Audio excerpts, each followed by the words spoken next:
Good morning बच्चों, SVM senior secondary school की online classes में आपका स्वागत है। कक्षा सेकंड हमारा थर्ड लेसन चल रहा था, मेरा दोस्त। ठीक है, हमने ये लेसन पढ़ा था। इसमें एक लड़का था दक्ष, जो अपने पिताजी के साथ कहाँ रहता था? जंगल में रहता था, पढ़ा था ना। और उसका एक दोस्त था, कौन था? हाथी। उस हाथी का क्या नाम था? अप्पू। वे दोनों नदी पर खेलने जाते थे, जंगल में घूमते थे, है ना। केले खाए उन्होंने, नारियल पानी पिया, खूब सारी मस्ती की।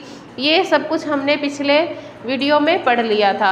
आज हम इसके क्वेश्चन आंसर करेंगे। ठीक है, तो क्वेश्चन नंबर 1 है, दक्ष और अप्पू खेलने के लिए कहाँ जाते थे? पढ़ा था पाठ में, दक्ष और अप्पू खेलने के लिए कहाँ जाते थे? नदी पर जाते थे ना। दक्ष और अप्पू खेलने के लिए नदी पर जाते थे। तो इसका उत्तर लिखते हैं, दक्ष और अप्पू खेलने के लिए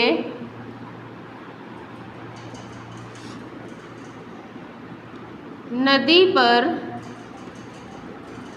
जाते थे। ठीक है ना, कि दक्ष और अप्पू खेलने के लिए नदी पर जाते थे। आप इतना भी याद रख लोगे ना, नदी पर जाते थे। बाकी हमने पूरी लाइन क्वेश्चन वाली लिखी है, देखो, दक्ष दक्ष और अप्पू अप्पू, खेलने खेलने के लिए लिए। यहाँ तक हमने क्वेश्चन में से ही लिख लिया। कहाँ जाते थे? नदी पर जाते थे। ठीक है, क्वेश्चन नंबर 2 है, दक्ष के दोस्त का क्या नाम था? बताओ, दक्ष के दोस्त का क्या नाम था? हमने पढ़ा था कि दक्ष का दोस्त कौन था? एक हाथी था, क्योंकि वो वन में रहता था, जंगल में रहता था, इसलिए वहाँ पर जानवर ही होंगे। तो दक्ष का दोस्त था हाथी। परंतु इसने पूछा है कि उस दोस्त का नाम क्या था। तो हाथी का नाम क्या था? अप्पू। क्या नाम था? अप्पू। तो इसका उत्तर लिखते हैं, दक्ष के दोस्त का नाम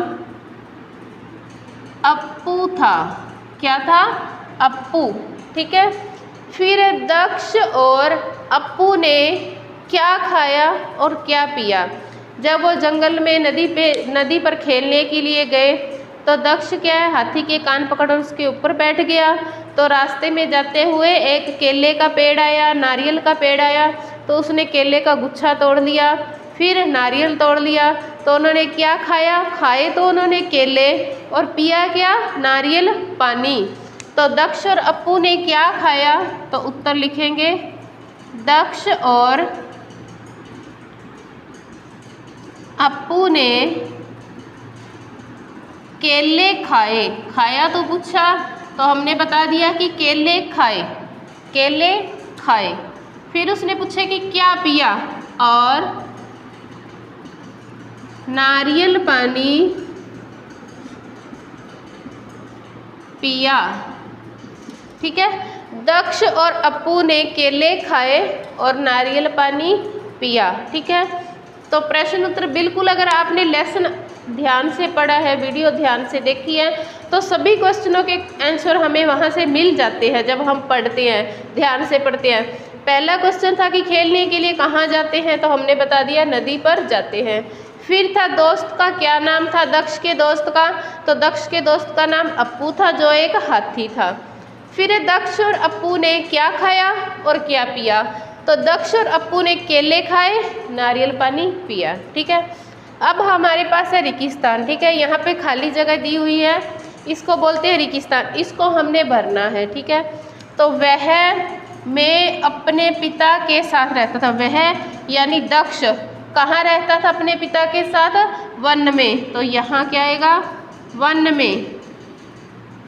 वह वन में अपने पिता के साथ रहता था। ठीक है, फिर दक्ष के दोस्त का क्या नाम था? तो हमने ऊपर पढ़ा है, दक्ष के दोस्त का क्या नाम था? अप्पू था। तो यहाँ भी वही उत्तर आएगा, दक्ष के दोस्त का क्या नाम था? अप्पू। फिर आगे है, दक्ष अपने दोस्त के साथ खेलने के लिए खालिस्तान पर जाता था। कहाँ जाता था? तो ये रहा देखो, दक्ष और अप्पू खेलने के लिए नदी पर जाते थे। तो यहाँ पे भी वही पूछा है कि दक्ष अपने दोस्त के साथ खेलने के लिए नदी पर जाता था। आगे है, दक्ष ने अप्पू के क्या पकड़े? सूंड पकड़ी थी, कान पकड़े थे, क्या पकड़े थे? कान पकड़े थे ना। तो दक्ष ने अप्पू के कान पकड़े। फिर दक्ष को की सवारी का मजा आ रहा था। अब दक्ष किसके ऊपर बैठा था जिसकी सवारी का उसे मजा आ रहा था? अप्पू के ऊपर। अप्पू कौन था? एक हाथी था। तो दक्ष को हाथी की सवारी का मजा आ रहा था। ठीक है। रहता कहाँ था? वन में। किसके साथ? अपने पिता के साथ। दोस्त का नाम क्या था? अप्पू। और दोस्त के साथ खेलने के लिए कहाँ जाता था? नदी पर जाता था। दक्ष ने अप्पू के क्या पकड़े? कान। दक्ष को किसकी सवारी का मजा आ रहा था? हाथी की। ठीक है। अब है पुल्लिंग शब्दों का स्त्रीलिंग शब्दों से मिलान कीजिए। सबसे पहले हमें जानना है कि पुल्लिंग क्या होते हैं। पुल्लिंग होते हैं जिस शब्द से हमें पुरुष जाति का पता चले, आदमी जाति का पता चले। ठीक है। तो स्त्रीलिंग क्या होते हैं? जिससे हमें औरत जाति, स्त्री जाति का पता चले। ठीक है। अब पुरुष और तो तुम्हें पता है ना क्या होते हैं? लड़की, लड़का, ये। ठीक है। अब है, इधर हमें दिए हुए हैं पुल्लिंग शब्द और यहाँ दिए हुए हैं स्त्रीलिंग। इनको हमने मिलान करना है। हाथी है, हमें पता है हाथी पुरुष जाति में आता है तो जानवर, परंतु आएगा किसमें? पुरुष जाति में। तो हाथी को किससे मिलाएंगे? हथनी से। हथनी क्या है? स्त्रीलिंग है। फिर है पिता। पिता का स्त्रीलिंग क्या होगा? माता। पिता है जो पुल्लिंग है, माता है स्त्रीलिंग है। फिर है लड़का। लड़का जो क्या है? पुल्लिंग। और लड़का का स्त्रीलिंग क्या होगा? लड़की। लड़का को लड़की से मिलाएंगे। ठीक है। फिर है प्यारा। अपने बोलते हैं ना, ये तो मुझे बहुत प्यारा है। लड़की के लिए बोलती है कि ये बेटी है मेरी, ये मुझे बहुत प्यारी है। तो प्यारा का क्या होगा? प्यारी। लंबा का लंबी। ठीक है। हाथी का हथनी, पिता का माता, लड़का का लड़की, प्यारा का प्यारी, लंबा का लंबी। तो आज हमने रेगिस्तान प्रश्न उत्तर मिलान करो किए। इससे पहले हमने शब्दार्थ और सही विकल्प वाले क्वेश्चन किए थे। बच्चों आप अपना वर्क साथ के साथ नोटबुक पे करते जाया करो। ठीक है। नहीं तो बाद में सारा काम इकट्ठा हो जाएगा। ये लेसन हमारा कंप्लीट हुआ। ठीक है।